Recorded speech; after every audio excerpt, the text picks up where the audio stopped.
Hello everyone, welcome to your family Be the Brand and this is Abhishek Pratap Singh in front of you। और हम लोग आ चुके हैं अपनी NCERT सीरीज क्लास 8th के सेकेंड चैप्टर पर। पहली क्लास हम लोगों ने कंप्लीट कर ली है, जो कि बहुत ही छोटी क्लास, एक कॉन्सेप्चुअल क्लास थी, जो कि आने वाली आगे सभी क्लासों के बारे में थोड़ी थोड़ी जानकारी हम लोगों को देती है।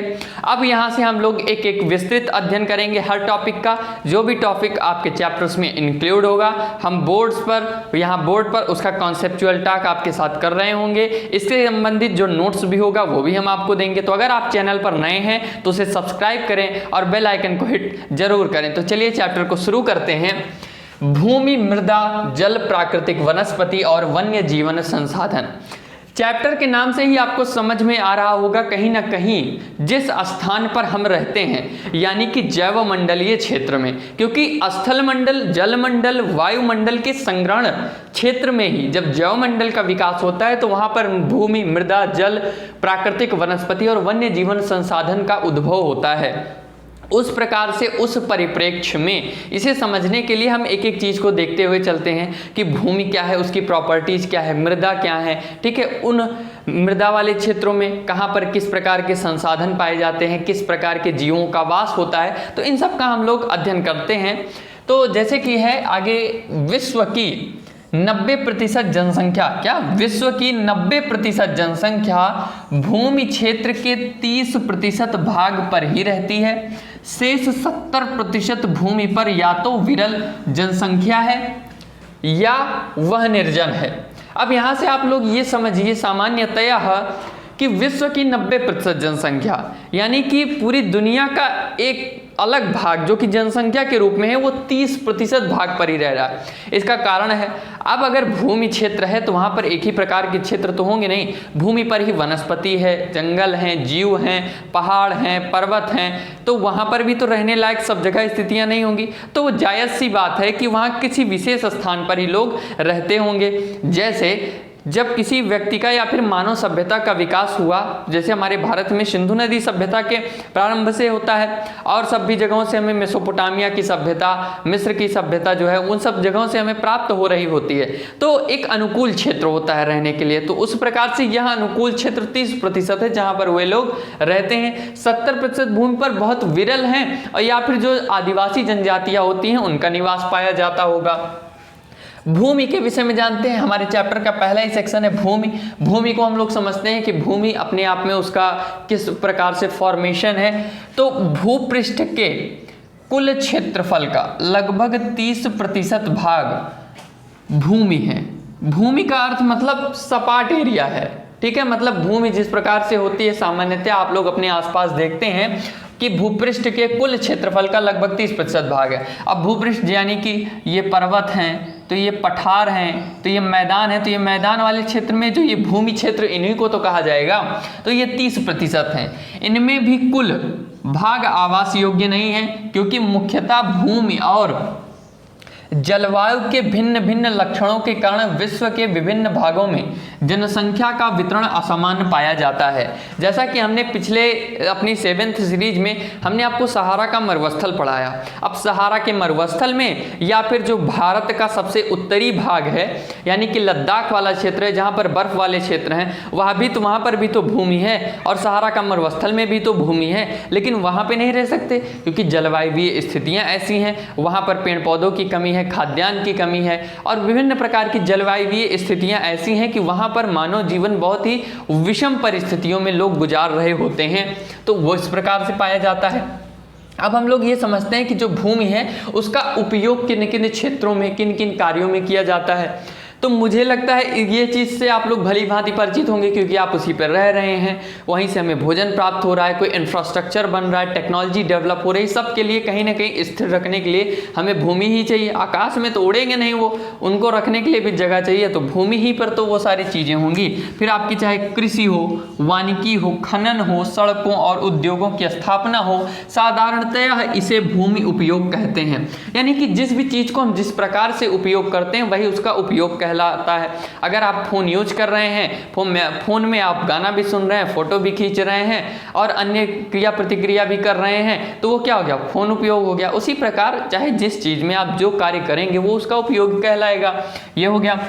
फिर आता है कि भूमि उपयोग भौतिक कारकों द्वारा निर्धारित किया जाता है। ठीक है, भौतिक कारकों द्वारा निर्धारित किया जाता है। अब ये भौतिक कारक कौन कौन से, यहाँ पर समझने वाली चीज है कि भूमि उपयोग यानी भूमि का उपयोग भौतिक कारकों द्वारा निर्धारित किया जाता है। भौतिक कारक में आपके फिजिकल यानी कि स्थलाकृति हो गई, मृदा कैसी है, जलवायु कैसे है, खनिज, जल की उपलब्धता आदि। जनसंख्या और प्रौद्योगिकी भी भूमि उपयोग प्रतिरूप के महत्वपूर्ण निर्धारक हैं। अब जिस क्षेत्र में जनसंख्या का अधिवास होगा, जहां पर प्रौद्योगिकी का विकास होगा, उन क्षेत्रों पर भूमि का उपयोग अन्य की बजाय ज़्यादा हो रहा होगा। जैसे आप भारत के उत्तरी मैदान क्षेत्र में देखेंगे तो वहां पर भूमि का उपयोग और जनसंख्या घनत्व और इंफ्रास्ट्रक्चर जितना ज़्यादा डेवलप फॉर्म में है, उतना आपको इधर पठारी क्षेत्र में नहीं मिलेगा। क्यों? क्योंकि उधर भूमि क्षेत्र है, भूमि क्षेत्र होने के नाते एकदम समतल मैदान है, वहाँ पर इंफ्रास्ट्रक्चर बनाना, लोगों को रहना, हर प्रकार की क्रिया प्रतिक्रिया करना उनके लिए आसान हो रहा होता है। तो इसलिए उसका एक प्रमुख कारण यह भी है।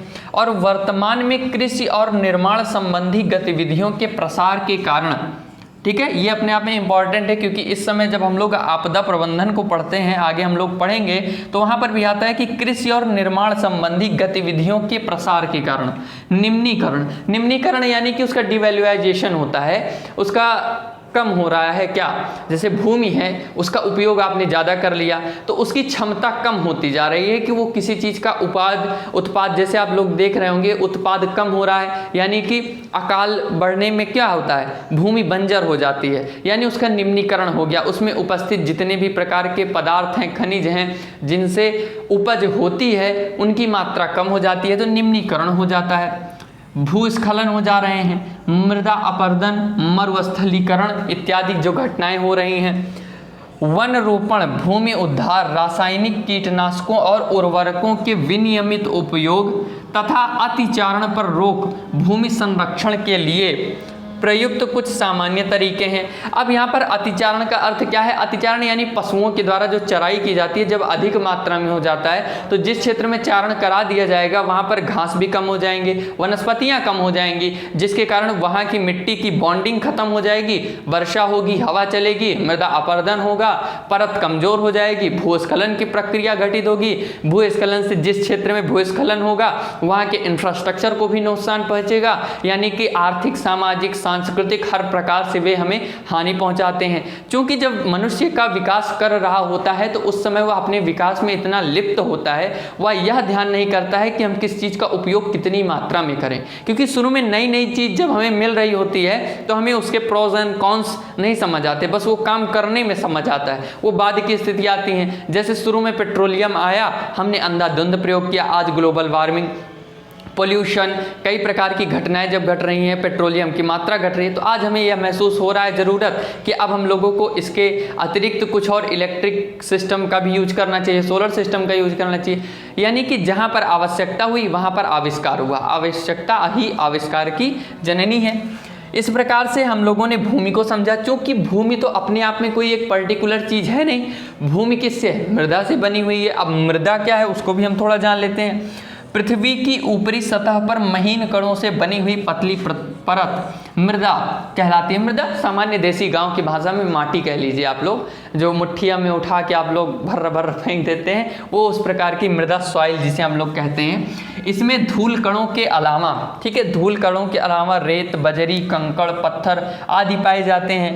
यह भूमि से निकटता से जुड़ी हुई है एवं स्थल रूप यहाँ पे ध्यान दीजिएगा कि स्थल रूप मृदा के प्रकार को निर्धारित करते हैं। जैसे अगर मैं आपको बताऊं, जो भारत का उत्तरी मैदान क्षेत्र है वहाँ पर ऐसे मैदानी प्रकार की मिट्टी क्यों पाई जाती है, और भारत के जो दक्षिण पठारी क्षेत्र है वहाँ पर काली मिट्टी क्यों पाई जाती है? क्योंकि जो उत्तर का मैदान है वहाँ नदियाँ प्रवाहित आती हैं ऊंचे पर्वतों से, तो वो अपने साथ अवसाद लाती हैं, अवसादों का जमाव होता है जिससे जलोढ़ मिट्टी वहाँ पर निक्षेपित होती है और उस प्रकार की मिट्टी का वहाँ पर फॉर्मेशन हो रहा होता है। लेकिन जब आप काली मिट्टी को देखेंगे तो जो पठारी भाग है वहाँ पर हमने आपको पिछली कक्षाओं में बताया है कि ज्वालामुखीयता की प्रक्रिया के कारण जो वहाँ पर मिट्टी का प्रसार हुआ वह पठारी थी। तो यहाँ पर यानी कि वो काली मिट्टी, उसे खुद जुती हुई मिट्टी भी कहा जाता है, जिसमें कपास, केला, जूट इत्यादि प्रकार के किए जाते हैं। और भारत के उत्तरी भाग में गेहूं, चावल इनका उत्पादन किया जाता है।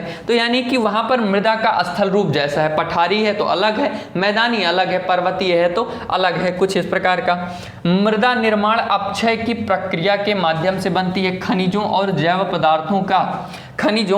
पदार्थों का सही मिश्रण मृदा को उपजाऊ बनाते हैं, ठीक है। तो खनिज और जैव पदार्थ, ये चीज़ तो मृदा के बारे में होगी। मृदा का संरक्षण भी हम लोगों को जानना है। आप लोग बस ये समझिए कि जो मृदा है, भले इसकी परत बहुत छोटी होती है, मुश्किल से 1 सेंटीमीटर 2 सेंटीमीटर इतना, लेकिन इस 1 से 2 सेंटीमीटर बनने में इसे लमसम हजारों वर्षों का समय लग जाता है। यह एक दिन की प्रक्रिया से संभव नहीं हुआ है। इनके अगर मृदा में देखेंगे तो इसमें ह्यूमस भी पाया जाता है। वो क्या होते हैं? पेड़ पौधों के या फिर जीव जंतुओं के जो सड़े गले अपशिष्ट होते हैं, उनसे ह्यूमस का निर्माण हो रहा होता है, ठीक है। तो ये ह्यूमस होता है जिससे वनस्पतियों को उनके विकास में सहायता ही मिलती है। अब इसके संरक्षण को भी हम लोग देख लेते हैं। अब हम लोग मृदा के निम्नीकरण और संरक्षण के उपाय जान लेते हैं। देखिए, मृदा के निम्नीकरण के कई कारण हो सकते हैं, जैसे जल का प्रवाह तीव्र होना, कृषि का अधिक होना और वृक्षों की कमी होना।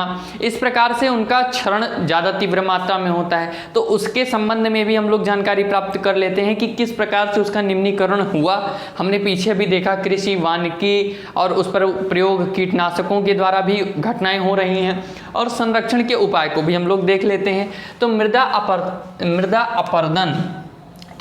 अपरदन और क्षीणता मृदा संसाधन के लिए 2 मुख्य खतरे हैं। ये क्षीणता क्या है? मतलब उनकी गुणवत्ता में ह्रास हो रहा है, क्षीण हो रहा है उनका गुण। जैसे हमारे पास शक्तियाँ होती हैं, शक्ति क्या है? जैसे हम कोई अपना काम करते हैं तो उसके पास हमारे लिए एनर्जी होती। तो सामान्यतया जब आप, क्षीण शब्द का प्रयोग तो कोई नहीं करता, लेकिन अगर आप थोड़ा पहले के ये ऐसे क्षेत्र में हो जहाँ पर हिंदी भाषी ज़्यादा हो, तो वहाँ पर कह देते हैं यार एनर्जी क्षीण है, या फिर कहीं पर भी आ जाता है। क्षीण का अर्थ होता है ह्रास से, आप सीधा समझिए।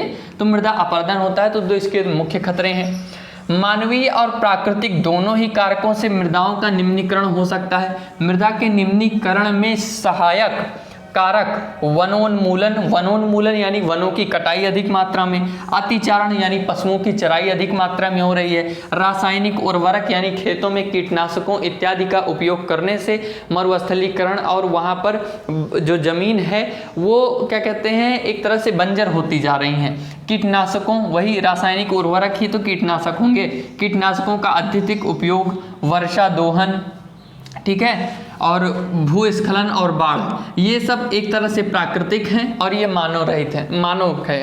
वर्षा दोहन और भूस्खलन और बाढ़ ये मनुष्य के कारण भी हो सकते हैं। मान लीजिए कोई बांध बना और बांध वो टूट गया किसी कारणवश और उसका बॉर्डर टूटा, तो उससे भारी तबाही आ सकती है। भूस्खलन भी मनुष्य के कारण हो रहा है। आप पहाड़ी क्षेत्रों में देखते होंगे, कोई पहाड़ कुछ इस तरह से बना हुआ है, पूरा पहाड़ है। अब महोदय ने क्या किया, यहाँ से यहाँ तक रोड बनाने के लिए पहाड़ के इस हिस्से को इतना काट दिया, तो अब पहाड़ इतने पे ऐसे टिका हुआ है और इसका बेस पे ये रोड बना है। तो कभी मान लीजिए इसके ऊपर इतना लोड पड़ा है, इसके नीचे का बेस के लिए उन्होंने कोई टेक्नोलॉजी यूज नहीं की, तो कभी मान लीजिए हल्का सा भी भूकंप आया या फिर प्राकृतिक परिवर्तन, जलवायु भी हुआ, तो ये टूट कर यहाँ पर आया, ये भी गया, जो इंफ्रास्ट्रक्चर में इन्वेस्ट हुआ था उसका भी नुकसान हुआ। तो बड़े पैमाने पर इससे भी हम लोगों को हानि हो ही जाती है, ठीक है। बाढ़ भी आ जाते हैं।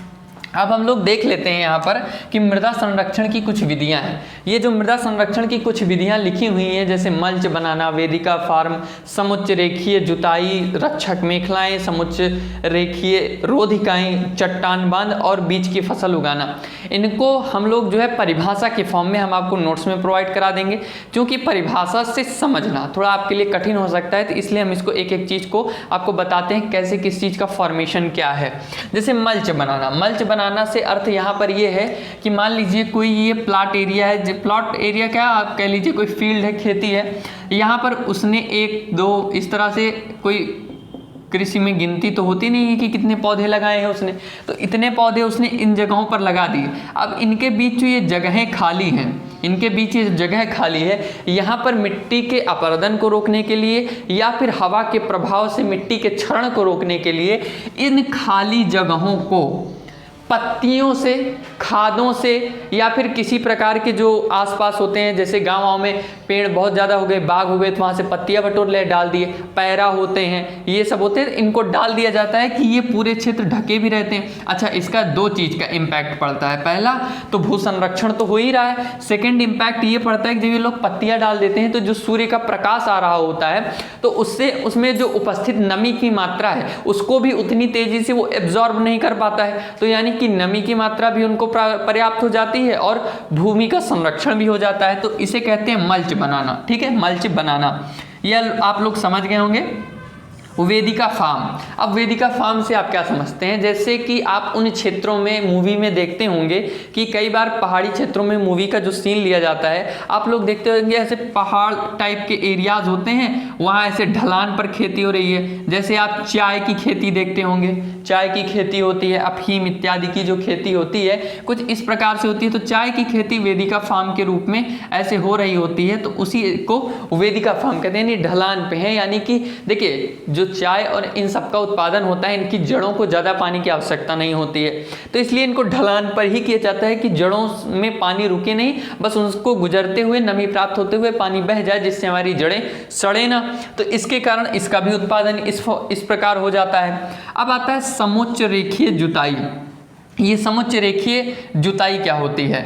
आप समुच्च रेखीय जुताई में ये समझ लीजिए कि मान लीजिए इधर से हवा का प्रवाह हो रहा है, इधर से हवा का प्रवाह हो रहा है, और अगर जो खेत की मेड़ बनाई जाती है, ठीक है, मेड़ बनाई जाती है, उसको यहाँ से समझिएगा, समुच्च रेखीय जुताई ध्यान से। अगर आप खेत की मेड़ को कुछ इस प्रकार से बनाते हैं, खेत की मेड़ को इस प्रकार से बनाते हैं, तो हवा इधर को ही चलेगी और मिट्टी उड़ते हुए यहाँ पर कहीं दूसरी जगह दूसरे खेत में, यानी कि एक तरह से वो अपने स्थान को छोड़ देगी। लेकिन अगर इसीलिए यहाँ पर ध्यान से देखिए क्या लिखा है, समउच्च रेखीय जुताई, यानी कि हवा इधर से चल रही है, हर क्षेत्र का लोगों को पता होता है कि किस प्रकार से हवा उनके यहाँ प्रवाहित हो रही होती है, तो उसकी जुताई अपोजिट फॉर्म में वो लोग करते हैं, कुछ इस प्रकार से मेड़ को बनाते हैं। तो यानी हवा अगर इधर से चलेगी तो मिट्टी कुछ मात्रा में उड़ेगी, फिर यहाँ से टकरा के आके रुक जाएगी, यानी कि कुछ इस प्रकार से हवा इधर चलेगी, रुक जाएगी, मिट्टी यहाँ गिर जाएगा, बची कुची इससे लड़के, यानी मिट्टी का ह्रास कम मात्रा में हो जाएगा। तो ये समुच्च रेखीय जुताई के प्रक्रिया में आ गया।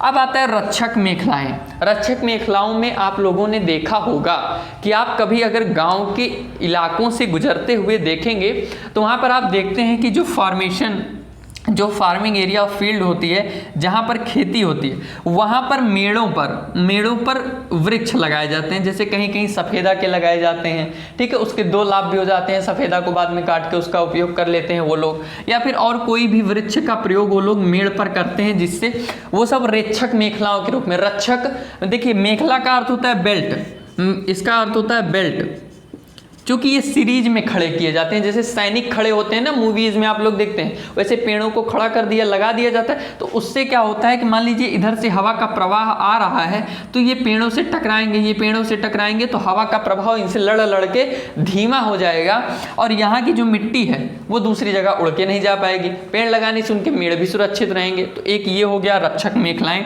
अब आता है कि समुच्च रेखीय रोधिकाएं क्या होती हैं।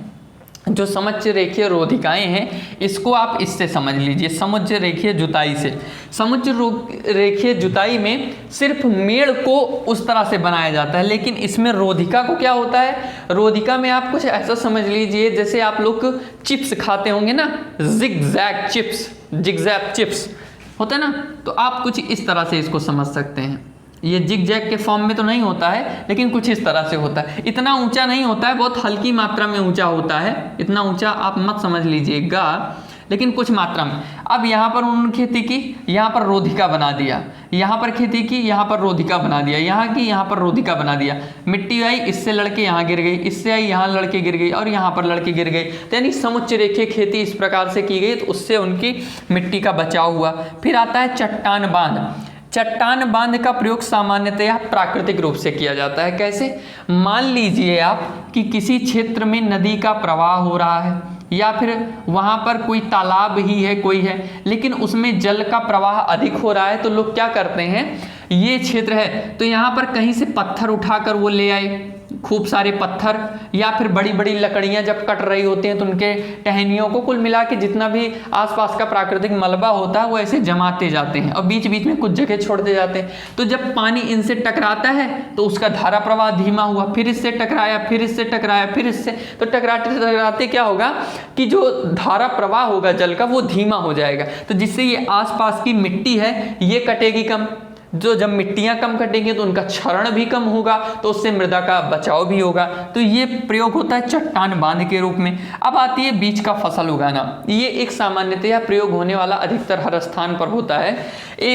बीज का फसल उगाने से अर्थ ये ना ले लीजिएगा कि यहाँ पे गेहूं बो दिया, यहाँ चावल बो दिया, यहाँ मक्का बो दिया, यहाँ जौ बो दिया, ये मत समझ लीजिएगा आप। इसका मतलब ये है कि मान लीजिए कोई फसल है जो 3 महीने में तैयार हो रही है और इसके बाद खेत उनका इस बीच में खाली रह सकता है, फिर अगले 3 महीने के लिए कोई फसल आएगी, लेकिन इस बीच में खेत को खाली न रखकर कुछ ना कुछ फसल को लगा दी जाती है, जिससे उनकी मिट्टी में बॉन्डिंग बनी रहती है, क्योंकि जब तक कोई फसल उसमें रहेगी तो वो उसकी मिट्टी को पकड़े रहेंगे, तो उससे मृदा क्षरण भी नहीं होगी। बीज का फसल उगाना कुछ इस प्रक्रिया को कहते हैं। तो मल्च बनाना यानी कि उसको एकदम पत्ती वत्ती से ढाक देना, ये वेदिका फार्म आप लोग जैसे चाय की खेती होती है, समुच्चय रेखीय जुताई, उसके समानांतर मेड़ों को बनाना, रक्षक मेखलाएं पेड़ों को खड़ा करना, समक्ष रेखीय रोधिकाएं उनको बॉर्डर टाइप में एरिया में बना देना, चट्टान बांध नदियों के बीच में कुछ इस प्रकार से, और बीज की फसल उगाना कुछ इस फॉर्म में हो गया। तो इसको आप समझ गए होंगे, रिटन फॉर्म में आपको नोट्स में ये मिल जाएगा।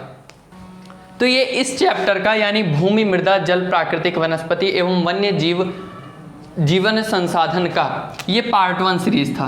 कौन सा? पार्ट 1 सीरीज था, क्योंकि चैप्टर अब जो आएंगे वो बड़े फॉर्म में होंगे। तो अगर हम आपके लिए 1-1 घंटे की 40 मिनट की वीडियो, तो आप भी बोगस फील करेंगे, इसलिए हम उसको 20 मिनट 25 मिनट ऐसे करके सेपरेटली आपको प्रोवाइड कराते रहेंगे।